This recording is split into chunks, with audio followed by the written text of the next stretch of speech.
Agora nós vamos para a segunda parte do nosso estudo de hoje. Nós estamos estudando sobre como viver como cristãos dentro de um conflito espiritual. Estamos estudando a primeira carta de Pedro e hoje o capítulo 5, versículo 8 até o versículo de número 11.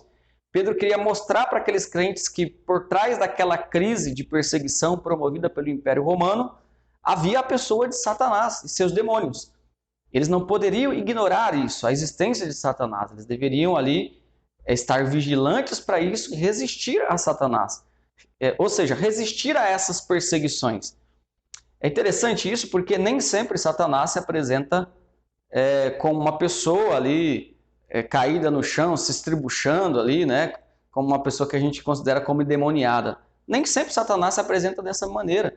Na verdade, na maioria das vezes, Satanás se apresenta através de ideologias, através de decretos, através de boas intenções, através de coisas que nós não conseguimos perceber que é Satanás que está agindo. Uma prova disso é esse próprio texto. O povo estava passando por uma perseguição promovida pelo Império Romano. E Pedro faz esse esforço, né, para mostrar para aqueles crentes que Satanás está por trás disso. Obviamente que, acima de tudo, Deus controla todas as coisas, mas o enfoque aqui não é um enfoque relacionado à soberania de Deus, é um enfoque relacionado à nossa luta. E a nossa luta, diante das nossas responsabilidades, é contra Satanás e seus demônios. Sobre isso que nós temos estudado. Então, o que temos visto? Como viver como cristãos dentro do conflito espiritual. Até agora nós vimos o seguinte: a primeira orientação de Pedro é: estejam em vigilância. A segunda orientação de Pedro é: resistam a Satanás e suas investidas. E nós vamos agora para a última orientação de Pedro, versículo 10 e versículo 11, que é: não perca a esperança. Ou seja, os crentes eles têm que prestar atenção naquilo que está acontecendo no momento, no presente, mas eles não podem esquecer do futuro, da perspectiva futura.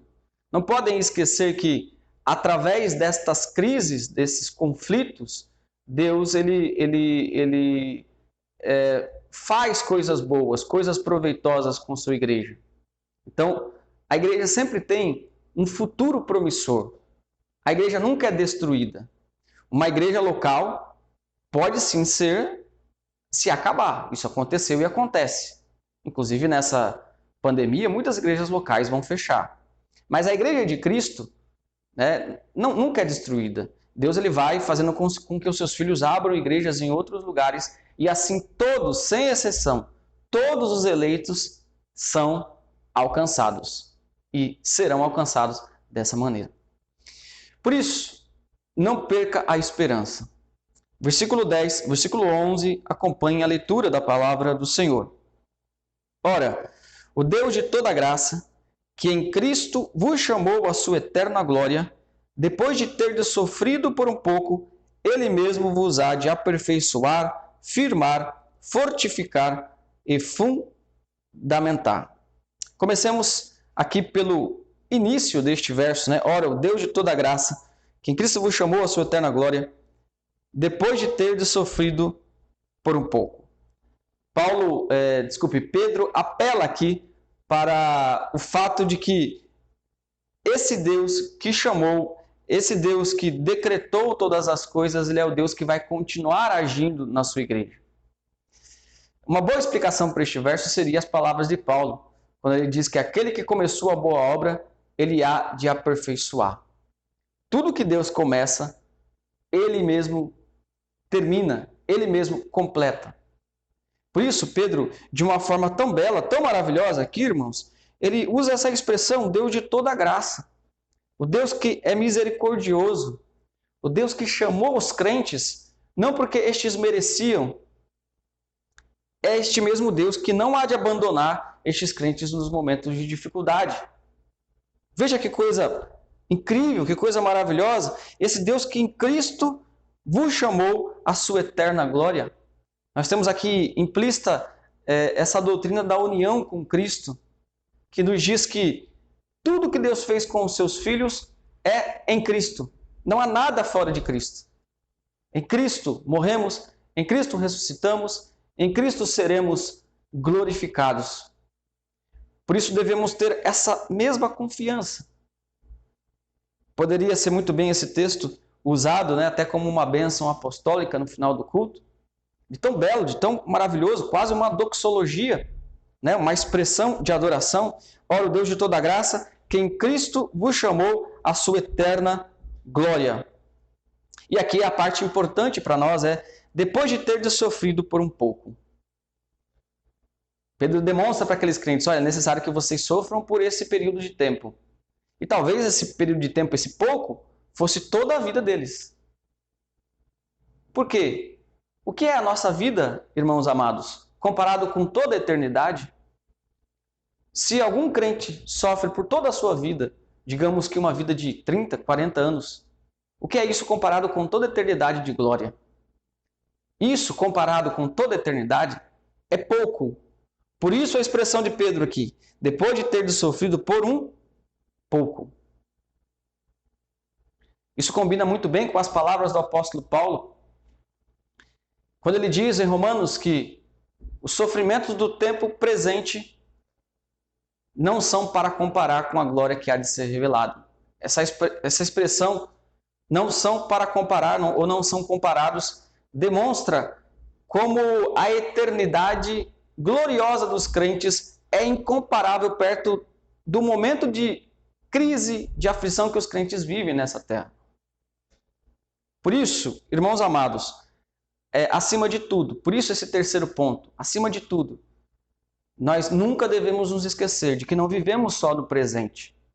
O apóstolo Paulo, quando ensina sobre a ressurreição, no capítulo 15 de 1 Coríntios, ele destaca que aquele que vive em Cristo somente para essa vida, por isso a gente tem que tomar cuidado, né? Somente pensando nas ideologias dessa terra, no bem-estar dessa terra, confiando em pessoas, confiando que a redenção é nessa terra.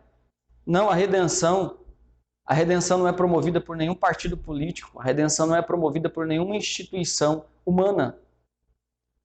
Por isso Paulo diz, aquele que vive somente para essa vida é o mais miserável de todos os homens. Porque nós devemos olhar também para o futuro. E isso nos dá esperança, isso nos enche de esperança nos momentos mais atribulados, nos momentos mais difíceis. Neste momento, irmãos, que estamos vivendo. Deus nos faz lembrar de que a nossa cidade aqui na terra não é permanente. De que a nossa casa aqui não deve ser fixada eternamente. Deus nos faz lembrar que somos peregrinos nessa terra, que aguardamos a descida da cidade celestial. Aguardamos novos céus e nova terra. Aguardamos a ressurreição dos mortos. Por vezes, amados irmãos, Deus permite a confusão, a crise. Deus permite a queda das instituições humanas. Por exemplo, o Estado e a ciência. De valores humanos. Para demonstrar que Ele está no controle, que Ele é eterno e para que não confiemos, não coloquemos a nossa esperança nisso. Mas como o texto salienta, coloquemos a nossa esperança no futuro. E o texto diz, depois de ter sofrido um pouco, Ele mesmo vos há de aperfeiçoar, firmar, fortificar, fundamentar. Essa expressão, esses quatro verbos aqui, né? Aperfeiçoar, firmar, fortificar e fundamentar, são verbos bem parecidos, né? Sinônimos, diz respeito a algo que é feito melhor, né? Algo que é aperfeiçoado por conta da perseguição. Como o ouro que é provado pelo fogo. E ele sai ali melhor, né? Sai ali purificado, sem as suas impurezas. Então, estes verbos aqui, eles podem dizer respeito a um futuro próximo, ou seja, quando passa um momento de perseguição, um momento de dificuldade, de confusão, de tristeza, de conflito mais claro, né? Quando passa esse momento, a igreja sempre é fortalecida. Pode se referir a um futuro próximo, mas também pode se referir a um futuro escatológico. Ou seja, no dia em que a igreja será, de uma vez por todas, firmada, aperfeiçoada, né? Fortificada, fundamentada. E o versículo 11 diz o seguinte: a ele seja o domínio pelos séculos dos séculos. Amém. A ele seja o domínio pelos séculos dos séculos. Amém. Pedro destaca aqui o domínio de Cristo sobre todas as coisas, para mostrar que quem tem o domínio é o próprio Deus, é o próprio Cristo. Inclusive, um dos ofícios maravilhosos de nosso Senhor Jesus Cristo é o ofício de rei. Ele é rei, sacerdote e profeta. E como rei, ele exerce o domínio sobre todas as coisas. Claro que isso ainda será consumado, onde as pessoas poderão ver com seus próprios olhos que Jesus é rei sobre tudo. Mas esse rei já existe, já atua e já tem o domínio sobre todas as coisas. Era tremendamente importante o apóstolo Pedro mostrar isso para aqueles crentes em um mundo que estava sendo dominado pelo imperador, por Satanás, pois o mundo jaz no maligno, e Pedro destaca a figura do diabo aqui, mas acima de tudo, quem tem o domínio sobre todas as coisas é o próprio Deus. Por isso, irmão, minha irmã, não perca a esperança neste momento de crise que nós estamos vivendo. Se você perder essa esperança, nada pode devolver a você. A ciência, com toda a sua tecnologia, não criou ainda uma máquina que possa criar isso, que possa dar esperança para as pessoas. Verdades científicas afirmadas no passado são desmentidas no presente. Não há nada que seja tão confiável como as promessas de nosso Deus. Por isso, não perca a esperança. Tenha esperança em Cristo. Que o objetivo maior da sua vida seja isso. Acredite nas promessas de Jesus Cristo, que não são promessas vazias. As promessas de Cristo não são promessas de políticos, não são promessas vazias. Lembrando-se de Eva, não são promessas como Satanás falou a Eva: você será como Deus. E talvez Eva tenha entendido aquilo ali como significando que ela seria tão poderosa como Deus. Satanás mente, as pessoas mentem, as instituições mentem. E todas elas, portanto, devem ser analisadas por aquele que é o único livro autorizado e inspirado pelo Senhor, a Sagrada Escritura. A vontade de Deus está revelada aqui, por isso as nossas opiniões a respeito de qualquer assunto, irmãos. Pois a Bíblia é suficiente para falar de todos os assuntos e, quando não fala claramente, nos dá princípios norteadores para que não fiquemos perdidos em qualquer assunto que seja. Por isso, tenha esperança. Por isso, coloque o seu coração em Cristo no futuro. Não perca a esperança maravilhosa de que as coisas vão melhorar, se não nessa terra, no mundo vindouro. O que nós aprendemos hoje neste estudo, amados irmãos? Nós vimos hoje como viver como cristãos no mundo espiritual. Nós destacamos 3 aspectos importantes aqui, que são destacados por Pedro. Devemos vigiar, devemos resistir e nunca devemos perder a esperança. Eu termino essa mensagem com um trecho do hino Castelo Forte, de Martinho Lutero. Martinho Lutero escreveu este cântico em um momento de bastante perseguição promovida ali pela própria igreja na Europa, naquele embate todo da Reforma Protestante. E ele faz esse belo cântico intitulado aí Castelo Forte. E se referindo a Satanás, ele diz o seguinte, os versos que estão expostos aí: o príncipe do mal, com seu plano infernal, já condenado está. O futuro de Satanás já está garantido, no sentido de a sua condenação já estar garantida. Vencido cairá por uma só palavra do Senhor. Vamos orar, vamos apresentar diante de Deus a nossa vida para que consigamos resistir, para que consigamos focar naquele que é o nosso real inimigo, e nas suas artimanhas, para que não percamos a esperança, para que estejamos sempre alertas.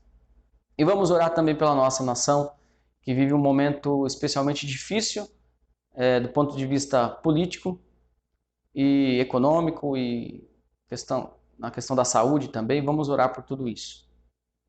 Eu convido você a orar juntamente comigo. Ó Senhor bendito, nós louvamos ao Teu nome por esta palavra inspirada pelo Senhor, que nos traz estes ensinamentos destacados hoje.